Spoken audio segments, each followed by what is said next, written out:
standing in this place again. There are 8 children that are deceased. I can't be strong for you. I think about the mother and what this family has lost. I think about this community and what this community has lost. And I don't have the words to give you, and I'm sorry. Residents of Shreveport, Louisiana say they're stunned and devastated by a violent mass shooting that woke them up early on Sunday. The police say Shamar Elkins shot the mother of his children, wounding her, and then drove to the house where his children lived and went on a shooting spree.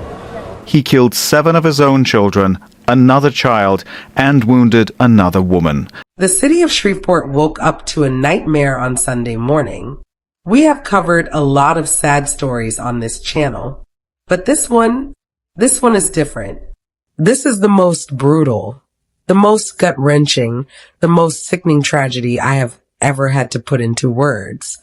My hands are literally shaking as I record this, because this is the story of a man so broken, so lost, so evil that he took the lives of not 1, not 2, not 3, not 4, but 8 innocent children.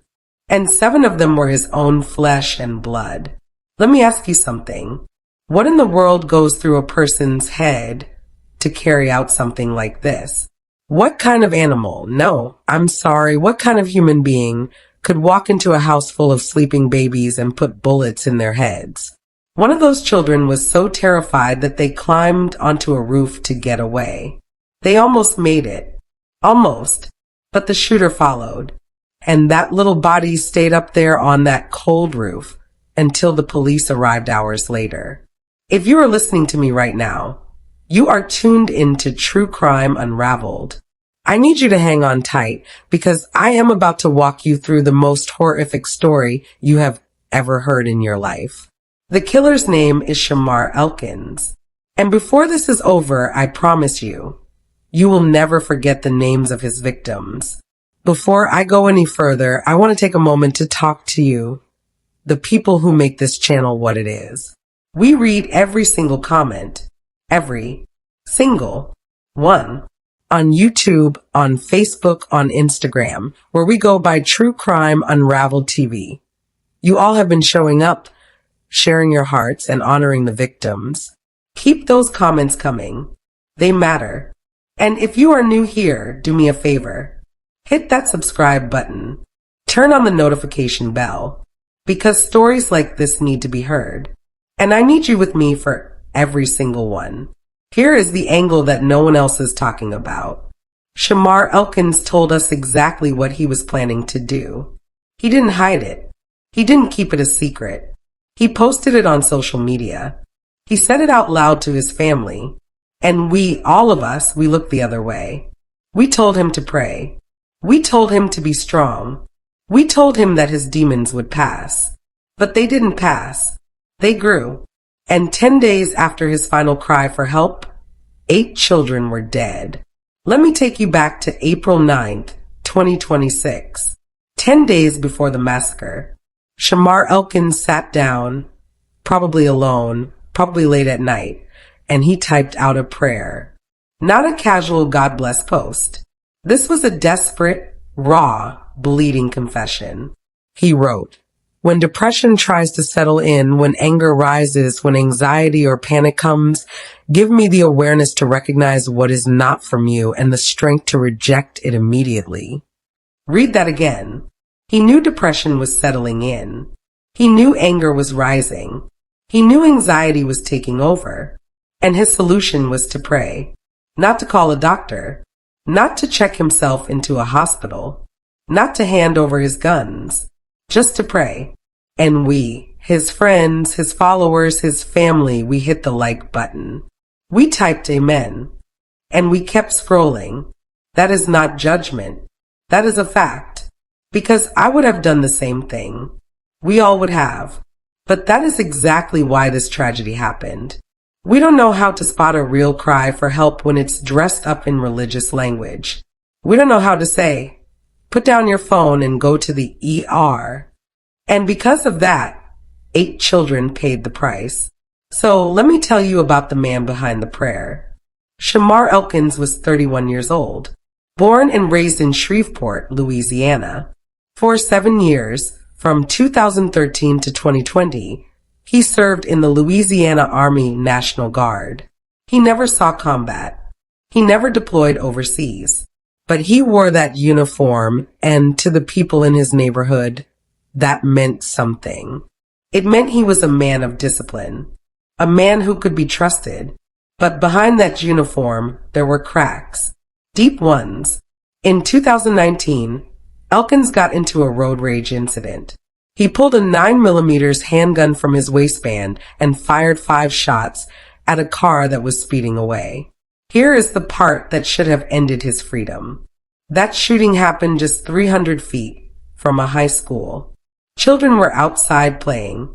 One of his bullets landed near the school. He was arrested, charged with illegal use of a weapon and carrying a firearm on school property. And what did the judge give him? 18 months of probation, no prison time, no mandatory mental health evaluation, no order to surrender his weapons. He walked out of that courtroom, went home to his kids, and for the next 6 years, he lived like nothing had happened. But something had happened. A switch had been flipped, and no one was paying attention. Fast forward to April 2026. Shamar's marriage to Shaniqua Pugh was falling apart. She had filed for divorce.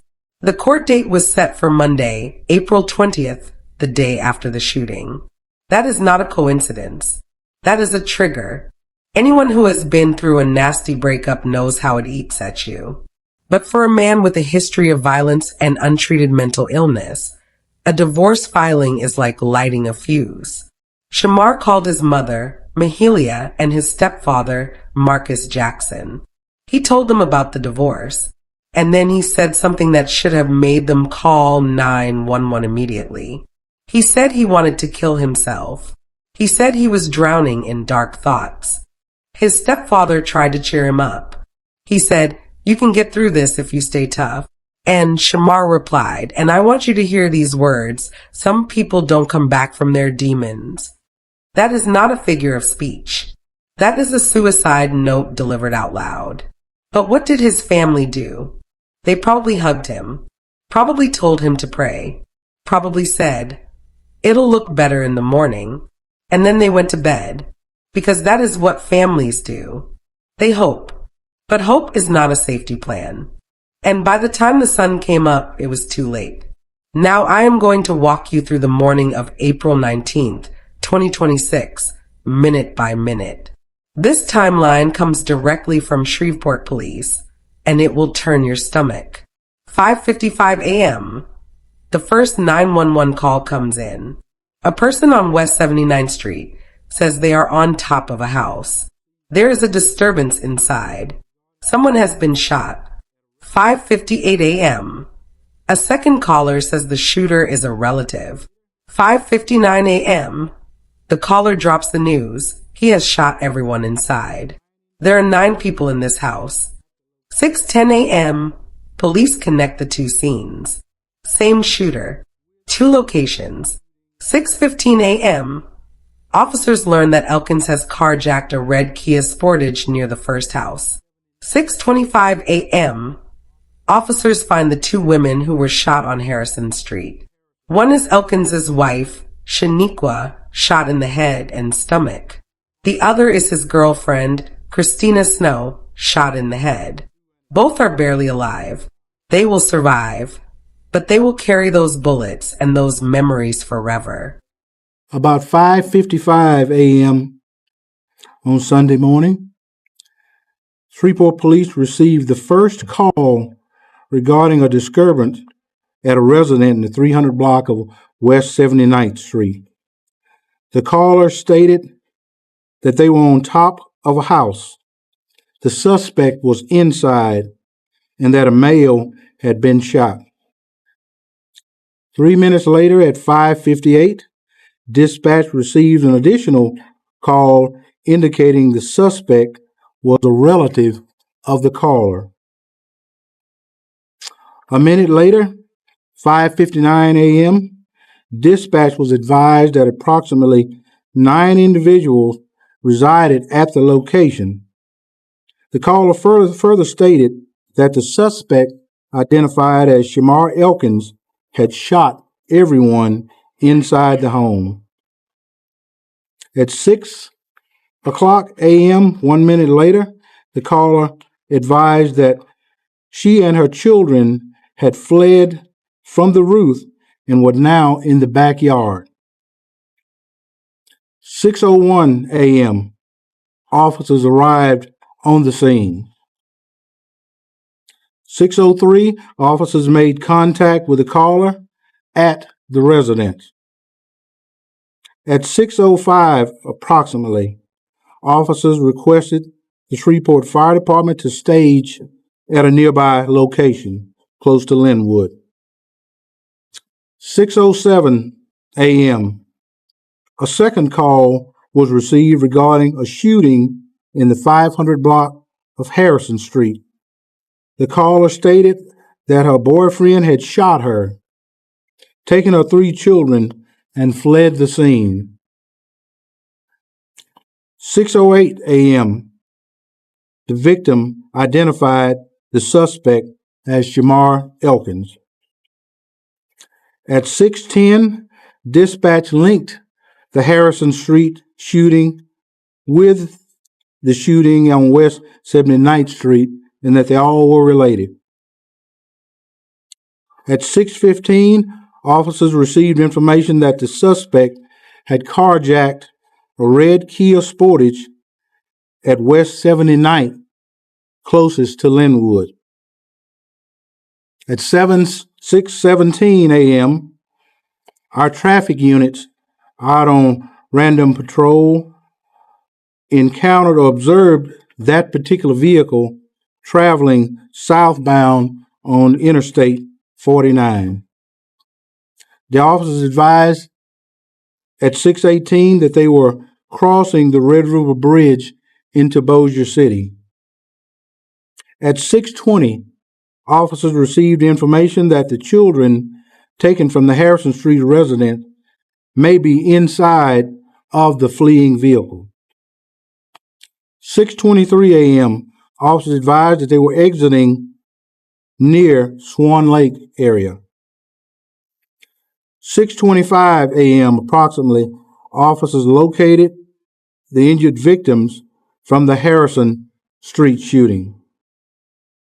6:29 a.m., officers made contact with the suspect through an exchange of gunfire. At 6:30 a.m., officers confirmed contact with the suspect in the 400 block of Brompton Lane.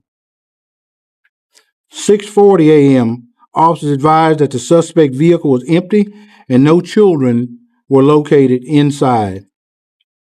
6:43 a.m., officers cleared the residence of West 79th Street where multiple deceased victims were located.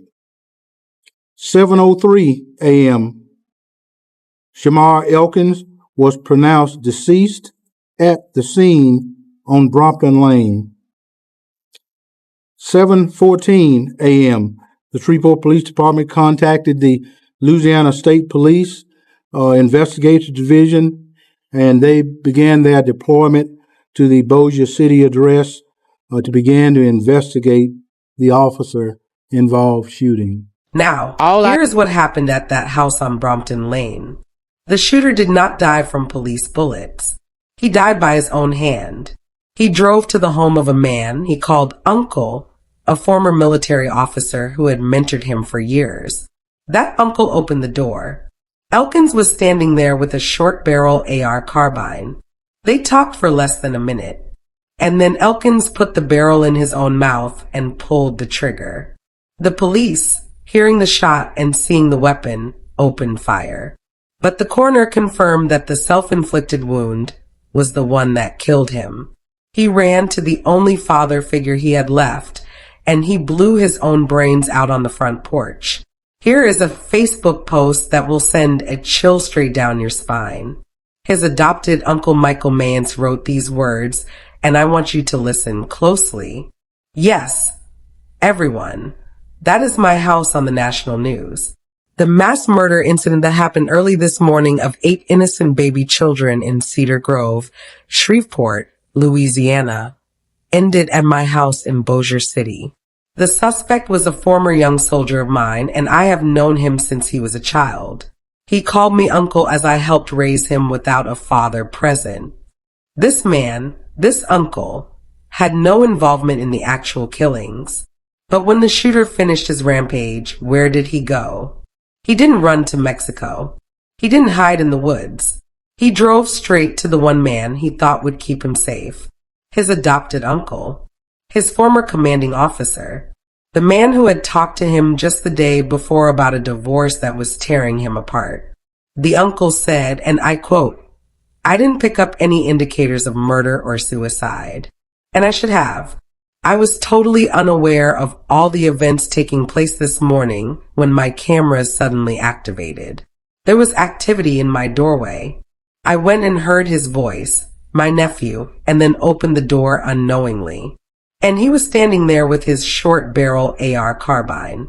We talked for a little under a minute, and then he put the barrel to his mouth and done. When the gun went off, police assumed the shooter was firing at them. So they opened fire too. The uncle got glass in his arm from the crossfire. This wasn't just a family massacre. This was a man running back to the only father figure he ever knew, looking for safety and finding only a bullet in his own mouth. Before I go any further, I am going to stop and say their names. Every single one. Because they are not just a statistic. They were babies. Jayla Elkins, 3 years old. Shayla Elkins, 5 years old. Braylon Snow, 5 years old. Kayla Pugh, 6 years old. Kidarian Snow, 6 years old. Layla Pugh, 7 years old. Markaydon Pugh, 10 years old. And Sariahh Snow, 11 years old. 7 of these children were Shamar Elkins's own sons and daughters. The 8th, Sariahh, was his niece, their cousin. All family. All sleeping in the same house, and all gone before breakfast. Police spokesperson Chris Bordelon stood in front of the cameras and called the scene disgusting and evil. He said he had been a cop for a long time, but he had never seen anything like this. Chief Wayne Smith said his heart was taken aback. He said, and I quote, "I don't know what people think in the crevices of their mind to want to harm another human being, let alone that of children who have their whole life ahead of them." Mayor Tom Arsenault said it was maybe the worst tragedy Shreveport had ever faced. Governor Jeff Landry said he and his wife were heartbroken. But the words that cut the deepest came from Councilwoman Tabitha Taylor. She stood at that podium, and she did not try to be strong. She cried. She said, "We're standing in this place again. There are 8 children that are deceased. I can't be strong for you. I think about the mother and what this family has lost." Then she looked into the camera and she said something that should be played in every city council meeting in America. This is not a freaking joke. This is real, and this is the result when someone snaps.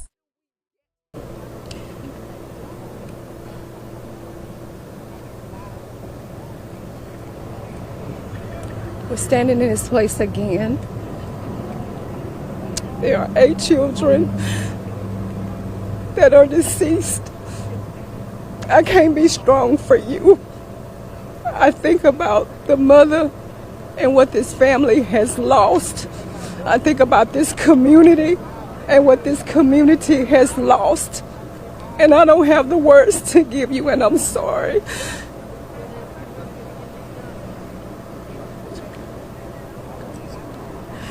I don't know what people think in the crevices of their mind to want to harm another human being, let alone that of children who have their whole life ahead of them. From what I've learned about this incident is that it's domestic in nature that makes it even more horrific for all the fighting that we do as it relates to this. And maybe you can stand strong with this, but I can't without shedding tears of traumatic pain. I pain and I grieve for this family. I grieve for the lives that are lost, and I'm asking you to please utilize every resource that the sheriff has brought forth now when you know that these situations occur. We cannot be and make this a joke. This is not a freaking joke. This is real, and this is the result when someone snaps. So I'm going to ask the community, along with prayer, with every mental health consultant, counselor that is out here, this family and this community needs you. I need you. Because how do we get through this? How do we get to the next level? It is real, and this is raw, and these are the tragedies when there are domestic violence or domestic disturbances in our community. She is right. This is the result. And we have to stop pretending that domestic violence is a private issue. Let me give you some numbers that will keep you up at night. Over 30% of the crimes in that city and over 30% of the murders are domestic in nature. In one morning, Shamar Elkins more than doubled the city's homicide count for the entire year, all because of one domestic dispute that spiraled out of control. Nationally, the numbers are even worse. The National Coalition Against Domestic Violence reports that nearly 20 people per minute are physically abused by an intimate partner in the United States. That is more than 10 million men and women every year. And here's the statistic that should terrify you. Children who grow up in homes with domestic violence are 15 times more likely to be physically abused or neglected. 15 times. But we don't talk about that. We treat domestic violence like a dirty secret. We say it's not my business. We say she should just leave. We say he'll calm down. And then a man like Shamar Elkins, who had a criminal record for shooting near a school, who had posted suicidal thoughts online, who had told his uncle he was drowning in demons, walks into a house full of sleeping children and executes them one by one. The warning signs were not hidden. They were posted on Facebook. They were spoken out loud over the phone. They were written in a police report from 2019. And we ignored every single one of them. So here's what I am asking you to do. If you are in a relationship where the anger is escalating, where the control is tightening, where the threats are becoming real, please get out. Call the National Domestic Violence Hotline at 1-800-799-7233. They are available 24 hours a day. They will help you make a plan. They will help you find shelter. They will not judge you. If you know someone who is in a bad situation, do not assume someone else will step in. Do not assume the happy Easter photos mean everything is fine. Do not assume the daddy-daughter date posts mean the house is safe. Pick up the phone. Send a text. Knock on the door. You might save a life. And if you are a man, because I am talking directly to the men right now, if you are having dark thoughts, if you feel like you are drowning, if you think there's no way out, please hear me. Call 988. That is the Suicide and Crisis Lifeline. You do not have to go through it alone. And you do not have to take your family with you. 8 children went to sleep on a Saturday night in a neighborhood called Cedar Grove. 8 children did not wake up on Sunday morning. The youngest of them was 3 years old. Say their names again. Jayla, Shayla, Braylon, Kayla, Kadarian, Layla, Markaydon, Sariahh. This story must be heard by everyone. Share this video. Post it on your Facebook. Send it to your group chat. Put it on your Instagram story. The only thing worse than a tragedy is a tragedy that is forgotten. If you are watching on YouTube, hit that like button and subscribe to True Crime Unraveled. If you are on Facebook or Instagram, follow us at True Crime Unraveled TV. Drop a candle emoji in the comments, 1 candle for each of those 8 babies. And keep the comments coming. We read every single one. Until next time, stay safe, look out for each other, and do not ignore the cry for help. All I can tell you today is my heart is saddened. It has brought me to my knees, and of course, that's a great place to be because then we can communicate with God. Apparently, the shooter started at one place and shot someone who he had a relationship with or was in a relationship with. Then he went to the other location where there actually, I think, were 9 children there. One of the children has survived, but 8 of them were shot and killed by the same person. He then bolted from the house, hijacked a car, and took off. The police gave chase, and they ended up in an exchange of gunfire. At which time the assailant is deceased. Over 30% of our crimes and 30% of our murders in the city of Shreveport are domestic in relation. Now that number has gone up.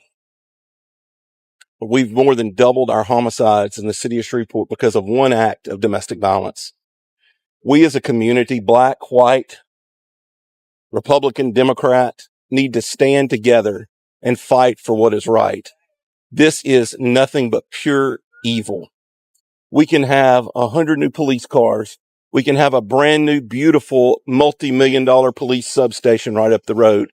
But until we stop this violence, the cycle of violence, like I've said over and over again, we're going to still be standing here, and it's only going to get worse. Because the truth is this: domestic violence is not a private issue. It's not a family issue. It is a community issue.